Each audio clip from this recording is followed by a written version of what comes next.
Our guest today was appointed city treasurer by Mayor Richard M. Daley nearly 4 years ago. She won election in February 2007. Prior to her public service, our guest today served as vice president at Northern Trust Global Investments. She serves on 5 public pension boards.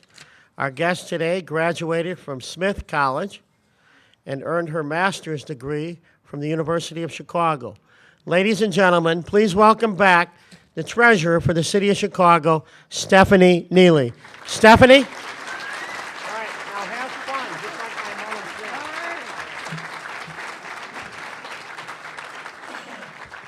said. Good afternoon, everyone. Thank you, Dr. Green. We know it's you who does all the hard work. Thank you, Jay. And many thanks to the City Club for offering a nonpartisan forum where Chicago's civic and public affairs can be discussed. I am pleased and honored to be here today and share some thoughts. But first, I want to thank my many friends, so that would be everybody else who Jay didn't announce, my family and colleagues in attendance today. Please know that I appreciate your time, and I will get you out by about 3 p.m. I'm Chicago City Treasurer Stephanie Neely. If you're sitting here today, you know at least generally who I am. But you'd be surprised how many people are not aware of the Chicago City Treasurer's office and what we do. Simply put, as City Treasurer, I'm responsible for managing the city's money. My job is to protect it first and foremost, and create the maximum liquidity so the city can utilize it, what that actually means, so Steve Lux can spend it. Equally important, my job is to responsibly grow the city's money. Beyond my statutory responsibilities, I am working hard on 2 other very important priorities: improving the financial literacy of Chicagoans of all ages and trying to provide support to strengthen our city's small businesses. I'll get back to our work in progress on these areas in a few minutes. Mine is one of 3 citywide elected offices in our municipal government: the mayor's office, the treasurer's office, and the clerk's office. I think it's a good thing that the Chicago City Treasurer is an elected rather than appointed official. In Chicago, the treasurer is separate from the comptroller. In other words, the money and the checkbook are in different hands. That's a good thing, don't you think? Steve, you can leave now. I don't get a vote in city council, but neither does the mayor, and that surprises some people. When I talk to people, many ask me, "How's your boss?" Now, I know exactly who they're talking about, but I ask them, "Who's that?" They always look surprised, and when they say, "The mayor," I say, "He's not my boss." Most people smile because they know I'm going to make a point. Then they ask me, "Who is your boss?" My answer, "You are." I work very closely with the mayor, and by the way, I'm one of his biggest fans. But I never forget who I work for, every resident of the city of Chicago. For those of you who don't know me, I'm a lifelong Chicagoan. I was born and raised here. My father came to this city, an uneducated but determined man from rural Mississippi. He was looking for the American dream, and through his hard work, he found it. With his brothers, he opened and built a successful chain of gas stations on the south side of Chicago. Thanks to my parents, I have been very fortunate. I have lived the American dream. I earned my bachelor's degree in economics from Smith College. I continued on to earn an MBA in finance from the University of Chicago Booth School of Business, even though it wasn't called that back in 1989. Before being elected city treasurer in 2007, I enjoyed a 20-plus year career in the private sector as a finance professional. I worked in some of the leading firms in the securities and finance industry. My education and professional experience make me uniquely qualified to be treasurer. And the private sector perspective and knowledge that I've brought to this office has served me well in executing my duties. Since the first day I came to this office, my goal has been to be the best treasurer this city has ever had. My father told me, Stephanie, you don't have to be the smartest in the room to be successful, just the hardest worker. Work hard. That's what I've done. I've worked hard to build on the great work of my predecessor, Judy Rice, and to take this office to the next level. I'm always looking for new opportunities to improve how we perform our job. I work very hard to contribute to the financial security and success of this city and every one of its residents. I'm proud of our achievements during my first term as treasurer. Just to name a few, we've revised and improved the policies and procedures of the Treasurer's Office. As a result, and for the first time ever, we have received a clean audit for 2 consecutive years from an independent auditing firm. We are evaluating a new accounting system, a $1 million investment that would save the city $10 million annually. We have also changed our approach to managing the city's investments, becoming more active in order to maximize returns. We have hundreds of accounts, and the traditional approach was much more passive, letting funds just roll over week to week, month to month. But since taking office, I've become actively involved in the process. I look at our investments every week. I question everything. Why is that money there? Where can it do better for us? Our investments have done very well during my tenure. Our benchmark is the 90-day Treasury bill, and we have consistently outperformed it. Our annual operating budget is $2 million. And over the last 3 years, we have made over $475 million for the citizens of Chicago. Not bad, right? We manage trading and investments ourselves. The city has two traders doing all of our trades in-house, which saves the city about $5 million a year. You know, it's interesting. When I first became treasurer, I had people coming in and saying they wanted to do our trading for us. I said, great. Here's what you have to do. You need to beat the benchmark, do at least 60% of your trades with women, minority, and disabled person-owned broker-dealers, provide the liquidity that we need, and oh yeah, you need to do all that net of fees. To date, I have not had a second meeting. No one can do it better than we can. We have great people in the Treasurer's Office, and we do use women, minority, and disabled persons broker-dealers to execute over 60% of our trades. If I can ask my wonderful staff to stand up and give them the acknowledgement they deserve.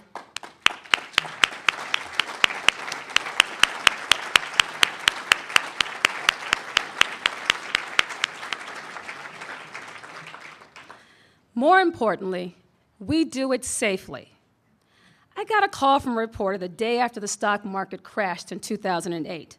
The reporter asked me, how much money did the city lose today? You know how they can be. I said, we haven't lost any money. We don't invest in the stock market. We put the taxpayers' money only in the safest and most sound vehicles. The reporter didn't know this. Most people don't know this. Protect the money, make sure it's available, and grow the money. That's my job. I know some of you out there eyes glazing over at all this financial talk, but beyond our statutory mandate, we have 2 other very important priorities, and this is where it gets a little more interesting for some people. Financial education for our children and adults, and helping small businesses. Access to conventional banking for people of our city is a priority. I believe it's very important to move the unbanked into the financial mainstream, and we're doing this with a program called Bank On. We're helping individuals who have never had a bank account. This is not easy, but I never back down from a challenge. And believe me, the results are well worth the effort. We are also redeveloping the small business loan program to create payday loan alternatives for Chicagoans in emergency situations. Look, emergencies happen. We all know it. And when they do, you need a quick source of cash. Now, I should tell you that when I first became treasurer, I told my staff that I wanted to put payday lenders out of business by the end of my first term. It's a worthwhile goal, but it's not nearly as simple as I first thought. I initially just saw the negative aspect of these expensive and predatory payday loan stores. But I discovered pretty quickly that there's a need there. I used my economics background to determine it's a supply and demand issue. And frankly, the demand is very high. As a public servant, I have to be aware of what people want and need. The example I always use is, it doesn't matter that I made you an apple pie when you wanted a chocolate cake. It's a nice gesture, but I didn't give you what you want. I believe our program will be a much better option for people dealing with an emergency. We expect to launch it in January. Our financial literacy program is one of my true passions. It's another way we can really make a difference in the everyday lives of Chicagoans. My office is working on a citywide public awareness campaign to teach parents and their children how to talk about and manage their money. We call the program Save It, Spend It, Grow It. Save it, spend it, grow it, much like what I do every day as treasurer. This is a huge area of need. Even before the current economic downturn, Americans had a negative savings rate. Everyone has credit cards. Everyone wants what they want, and they want it all now. We live in a culture that is accustomed to immediate gratification, what I like to call the bling-bling society, and it gets us into trouble. The Treasurer's Office is doing something about it.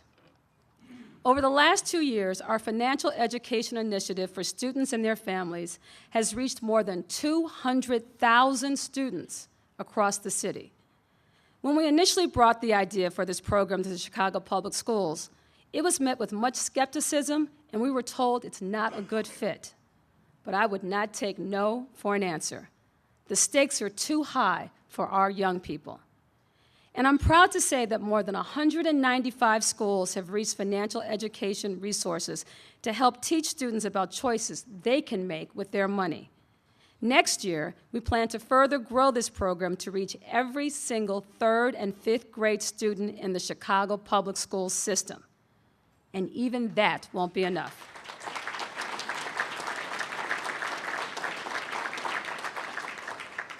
I will not let up until we've reached every student in the Chicago Public School system and given them the opportunity to learn basic money skills. After all, it's a state of Illinois mandate. Our financial education program gives students fun and interesting ways to learn the value of saving, investing, donating, and then spending. It teaches goal setting and encourages parental involvement as well. This year alone, we know we reached 96,000 students. What's harder to measure is the thousands of parents we touched with this program, encouraging them to improve their skills and giving them a glimpse of what's possible. We have also expanded the Wealth Fitness for Adults program, including classes taught in Chinese and Spanish. There are now more classes in more places across the city. And did I mention that all these classes were for free? So please spread the word. Okay, and we're on a roll now. I know free always gets people's attention in this type of crowd. The other important area of my priority is helping Chicago's small businesses. This one hits very close to home for me. I can still remember the dirt and grease under my father's fingernails, a constant reminder of the commitment and hard work that put food on my family's table, put a roof over our heads, and put me through some of the finest schools in the world. Small business is the lifeblood of not only our city, but our nation. And make no mistake, it's the key for our economic future. The City Treasurer's Free Small Business Expo is an excellent example of what we're doing to help small businesses thrive and grow in Chicago. In addition to the expo, our office has created 2 small business competitions to promote important skills: a business plan writing competition and an elevator pitch contest. My office has also created the highly successful 1-hour mentor program in which business experts provide valuable advice on starting and managing a business. We designed these programs to help business owners in a wide variety of ways, to encourage them, to educate them, to empower them. But we realize the #1 need among small businesses is affordable capital. I recently heard Governor Quinn say, "You cannot have capitalism without capital." And needless to say, capital has been in very short supply lately. The Chicago Treasurer's Office took over the city's small business development loan program and redeveloped it to better meet the needs of small businesses. We decreased the minimum loan amount and expanded the number of lending partners. Last fall, we released an initial pool of $750,000 and closely followed the results with our pilot partner, Axion Chicago. Their feedback, along with the research from a small business advisory group, has shown that smaller dollar loan amounts broaden our outreach among small businesses, creates more jobs per dollars, and benefits more women and minority-owned businesses. In less than 10 months, the program has generated more than 34 small business loans and put better than $338,000 in the hands of businesses at the grassroots level.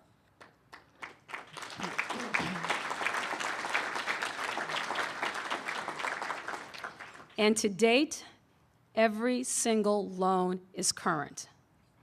I would like to take this opportunity to publicly thank Axion Chicago for their help and partnership with my office.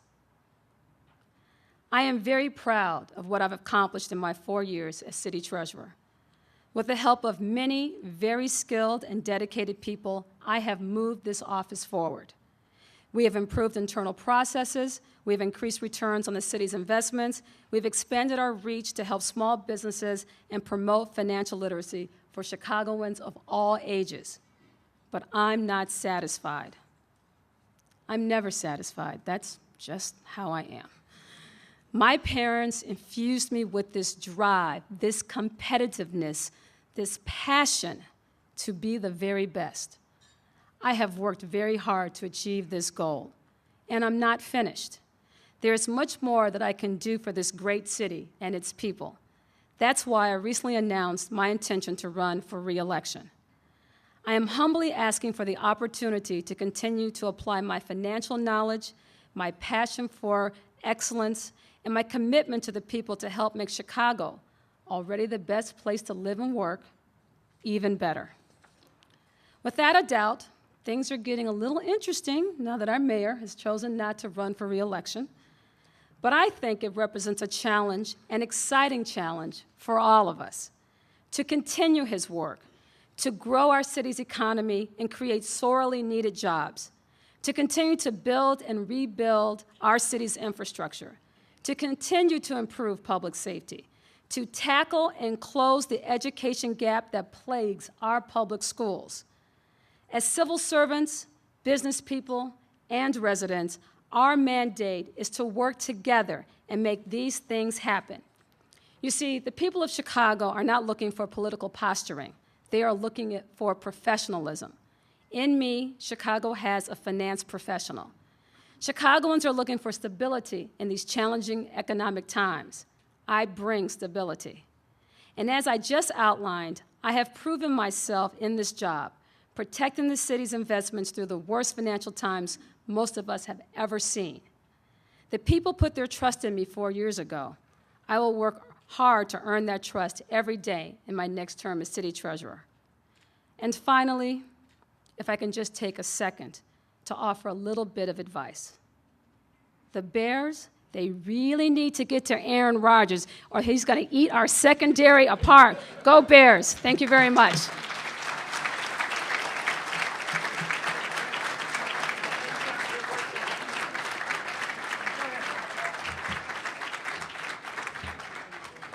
Okay, well, you have questions, Dr. When they raise their hand, that means they have a question. I mean,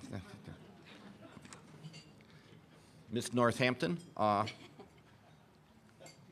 that's where Smith College is, for those of you who haven't gone east of Gary. Christ almighty. And the home of the dreaded Arthur Mann. All right, only Mr. Mazur knows Arthur Mann here. The Torquemada of the 20th century. All right, we're ready. Ms. Neely, how bad is the city's financial position? Do we need more revenue or more cuts or both? A couple of things. The way I answer this question is, I'm not responsible for the city's budget, but I know I can't punt in this audience. it doesn't take a rocket scientist to know that to have a balanced budget, be it the city's budget or your personal budget, you have to increase revenue and decrease expenses. So I guess the answer to this is both. You weren't sleeping in those Smith College classes, were you? Wait, she thinks she's wormed out of it, right? This is the City Club. Here we go. This is from Dr. Mazur. So you know it's going to be a sandbag. Yes. Since you are a successful money manager and the city faces serious financial budgeting problems, why are you not a potential mayor or thinking about running like myself and Senator Jones? Senator Jones, Miguel del Valle, who else? Raise your hand if you're running for mayor. Oh, my goodness. Well, you know, I'm very honored and humbled that my name is even mentioned in the same sentence with these wonderful people who are considering running for mayor. But I believe that my expertise as a finance person will best be suited this city as treasurer. And so I'm going to let, you know, all the really, really smart people get out there and duke it out. I'm going to run for re-election. Okay. I've announced I'm running for re-election.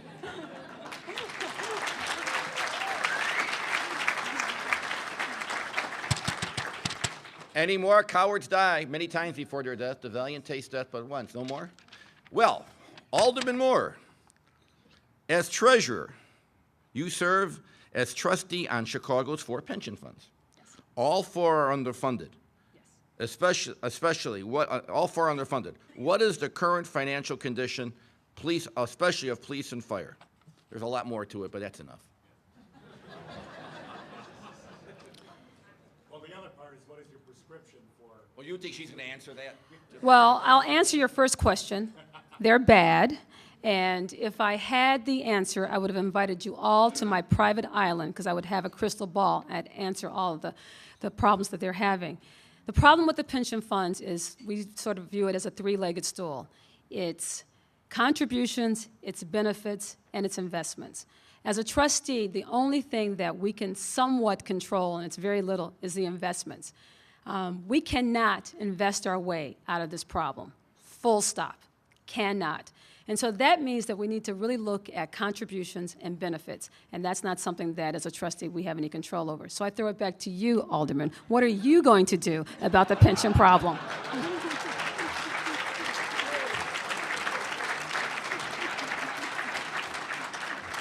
That last answer was probably more the University of Chicago.